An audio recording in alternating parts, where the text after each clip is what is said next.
தினம் ரூ. 250 முதலீடு செஞ்சா போதும். ரிட்டனா வந்து 1,00,00,000 வந்து கிடைக்கும். அத பத்தி தான் இந்த வீடியோல வந்து பார்க்க போறோம். வாங்க ஸ்ட்ரெயிட்டா வீடியோக்குள்ள போயிடலாம். எஸ்பிஐ வங்கி மூலமா வந்து மைக்ரோ எஸ்ஐபி திட்டம்னு ஒண்ணு அறிமுகமாயிருக்குது.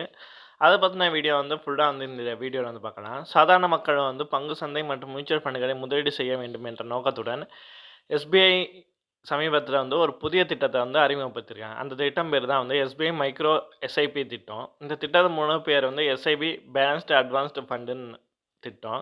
இந்த திட்டம் குறைந்த வருமானம் உடையவர்களும், சிறிய தொகை சேமிக்க விரும்புபவர்களும் வந்து பங்கு சந்தையில வந்து முதலீடு செய்ய ஒரு சிறிய வாய்ப்பை வழங்குகிறது. உதாரணத்துக்கு ரூபாய் 250 முதலீடு செய்தால் கூட லாபமாக 1,00,00,000 வரைக்கும் வந்து கிடைக்கும். அத பத்தி வந்து சாத்தியம் என்று பார்க்கலாம். இந்த திட்டத்தில நாள்தோறும் வந்து ரூ. 250 முதலீடு செய்ய வேண்டும். இந்த முதலீட்டு காலம் வந்து 25 ஆண்டுகள் வரை இருக்கும். இதற்கான வட்டி வந்து 12% வந்து இருக்கும். அந்த வகையில பார்த்தா 25 ஆண்டுகள்ல வந்து மொத்தம் முதலீடு செஞ்ச தொகை வந்து 14,50,000 வந்திருக்கும்.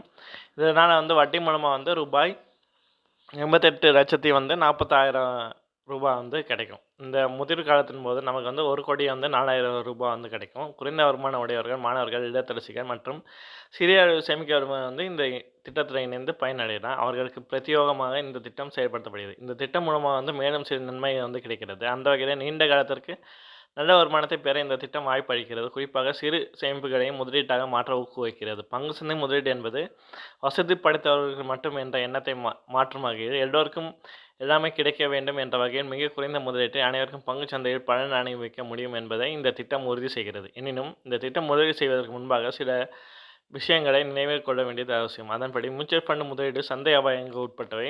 முதலீடு செய்வதற்கு முன் விதிமுறை மற்றும் நிபந்தனைகளை குறித்து முழுமையாக அறிந்திருக்க வேண்டும். நன்றி.